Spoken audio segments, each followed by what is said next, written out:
నమస్తే. కాంగ్రెస్ పార్టీలో ఉన్నటువంటి మంత్రుల మీద వరుసగా అటు బీజేపీ ఇటు బీఆర్ఎస్ నాయకులంతా కూడా ఆరోపణలు చేస్తూ ఉన్నారు. మొన్నటిదాకా ఆర్ఆర్ ట్యాక్స్ అన్నారు, నేడు యూ ట్యాక్స్ అంటూ కూడా మంత్రి ఉత్తమ్ను టార్గెట్ చేసినట్టు తెలుస్తుంది. మరోవైపు జూపల్లి మీద కూడా ఇప్పటికే అటు కేటీఆర్ కావచ్చు, ఆర్ఎస్ ప్రవీణ్ కుమార్ కామెంట్ చేస్తున్నారు. ఇక జూపల్లి హత్య రాజకీయాలకు తెరలేపారంటూ ఏదైతే శ్రీధర్ రెడ్డి హత్యకు సంబంధించి కూడా ఇప్పటికే పెద్ద ఎత్తున ఆరోపణలు చేస్తూ ఉన్నారు. సో ఇదే అంశం మీద మాట్లాడదాం. ప్రస్తుతం మనతో పాటు ఏఐసిసి కోఆర్డినేటర్ అయినటువంటి బిజు శత్రు ఉన్నారు.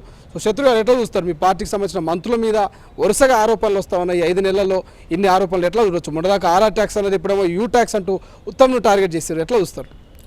ఇప్పుడు ఫస్ట్ ఆఫ్ ఆల్ ఉత్తమన్న జోలికి వచ్చినందుకు మహేశ్వర్ రెడ్డికి మేము ఒక హితవు తెలియజేస్తూ ఉన్నాం. బిడ్డ, నువ్వు మొన్నటిదాకా కాంగ్రెస్ పార్టీలు ఉండి ఇక్కడ ఎంగిలి మెతుకులు తినుకుంటూ ఉండేవాడివి. ఇవాళ బీజేపీకి పోగానే నీ బేజా ఖరాబ్ అయినట్టుంది. ఖబర్దార్, ఉత్తమన్న జోలికి వస్తే బిడ్డ హైదరాబాద్లోకి ఉరికిచ్చి కొడతాం. ఉత్తమన్న ఈ రాష్ట్రానికి పెద్ద దిక్కు. ఆయన నిస్వార్థ సేవ చేస్తున్నాడు. ఆయన ఇంకా వచ్చి 100 రోజులు దాదాపు ఒక 4-5 నెలలు అవుతుంది ఇప్పుడు వచ్చి మా ప్రభుత్వము.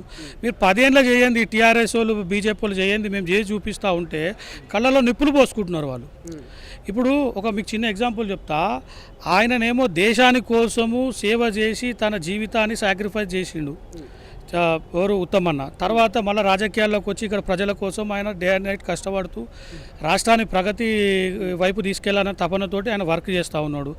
గతంలో కూడా మీరు చూసుకుంటే టీఆర్ఎస్ దొరల పాలనపై ఆయన పోరాటం చేసిన మీరందరూ చూసిరు. అవన్నీ వదిలేసి ఇవాళ ఆయన ఏంటంటే పాపం సార్ చాలా ఈజ్ అ బ్యూటిఫుల్ కైండ్ మనిషి. ఆయన ఎవరిని ఎక్కువ నొప్పించాడు.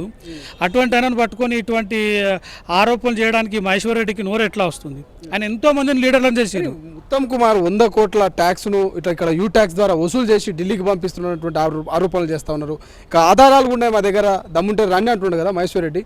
అవన్నీ ఫేక్ మాటలు. ఆడు దీవానాగాన్ లెక్క ఉంటాడు ఎవరు మహేశ్వర్ రెడ్డి. ఆడు ఇటు చూస్తాడు అర్థం కాదు. ఆయన చూపులకే అర్థం లేదు, ఆయన మాటలకి ఇంకేం అర్థం ఉంటుంది? అవన్నీ చిల్లర మాటలు. ఒక మనిషి ఎదుగుతుంటే ఆయన ఈ రాష్ట్రానికి పెద్ద మనిషి. ఆయన మీద నిందలేస్తే ఈయనకేదో మైలేజ్ వస్తుంది, అమిత్ షా మోడీ వీళ్ళందరూ శబాష్ కొడతారన్న ఉద్దేశంతో డ్రామాలు ఆడుతుండు. కానీ ఆయన దాకా దూరం మాట అటువంటి లీడర్ దగ్గరికి రమ్మని ఫస్ట్ ఆయనకు మేమే సమాధానం చెప్తాం. మొన్నటిదాకా ఆర్ఆర్ ట్యాక్స్ అన్నారు కదా, ఆర్ఆర్ ట్యాక్స్ కూడా రేవంత్ ఇక్కడ నుంచి అక్కడ రాహుల్ గాంధీకి డబ్బులు పంపుతున్నాడు 100 కోట్ల రూపాయలు అటువంటి కామెంట్ చేశారు. అది ఎట్లా చూస్తారు? ఆర్ఆర్ ట్యాక్స్, యూ ట్యాక్స్ ఎందుకు ఈ కామెంట్స్ వస్తున్నాయి కాంగ్రెస్ పార్టీ మంత్రుల మీద? నేను ఒక విషయం చెప్తాను. మేము వచ్చి 5 నెలలు కూడా కాలేదు. ఈ పిచ్చి మాటలు మాట్లాడుతూ ఫేక్ గోబెల్ ప్రచారాలు చేసుకుంటూ పబ్లిక్లోకి వెళ్దామని చూస్తున్నారు. మొన్నటిదాకా 10 ఏళ్ళ వరకు ఇవాళ 10 ఏళ్ళ వరకు బీజేపీ ప్రభుత్వం ఉంది. ఇక్కడ రాష్ట్రానికి చేసింది ఏంది? మొన్న అసలు వీళ్ళు ఎక్కడన్నా మీరు చూసుకుంటే ఎక్కడన్నా ప్రజల దగ్గరికి క్లోజ్గా వెళ్ళారా? మొత్తము ఎండగట్టేసారు పబ్లిక్. వాళ్ళకి వీళ్ళు 10 ఏళ్ళ నుంచి ఏం బీకిరు బీజేపీ వాళ్ళు అని చెప్పేసి దాదాపు మీరు చూడండి వాళ్ళకి చాలా తక్కువ సీట్లు వస్తాయి వాళ్ళకు. మీకు పార్లమెంట్ ఎన్నికల్లో మీ ముఖ్యమంత్రి గారు 14 సీట్లు పక్కా అంటున్నారు. సో 14 సీట్లు సాధ్యమవుతుంది, ఎందుకంటే బీజేపీ 10 ఏళ్ల పాటు అధికారంలో ఉన్నది, మేము అభివృద్ధి చేసినాము, అనేక రామ మందిర నిర్మాణం కావచ్చు, ఇతర అనేక అభివృద్ధి కార్యక్రమాలు చేసినాం. ఈసారి ఖచ్చితంగా ఢిల్లీలో మళ్ళీ మా ఎన్డీఏ కూటమి వస్తా అంటూ అటు మోడీ కావచ్చు ఇటు కిషన్ రెడ్డి చెప్తున్నాడు. సో మీకు 14 సీట్లు ఇక్కడ వస్తాయా? 100% ఇక్కడ 13 నుంచి 14 సీట్లు కంపల్సరీ వస్తాయి. ఇక్కడ టీఆర్ఎస్కి బీజేపీకి అడ్రస్ గల్లంత అయిపోతుంది. నేషనల్లో ఇండియా కూటమి 100% వస్తుంది. మా నాయకుడు ఖచ్చితంగా ప్రైమ్ మినిస్టర్ అవుతారు, దీంట్లో డౌట్ లేదు. ఇవి తెలుసుకొనే ఢిల్లీలో జరుగుతున్న అలజడి చూసి గల్లీలో ఇవన్నీ పిచ్చి ఆరోపణలు చేస్తూ ఉన్నారు ఇటువంటి కొరియర్ గన్లు.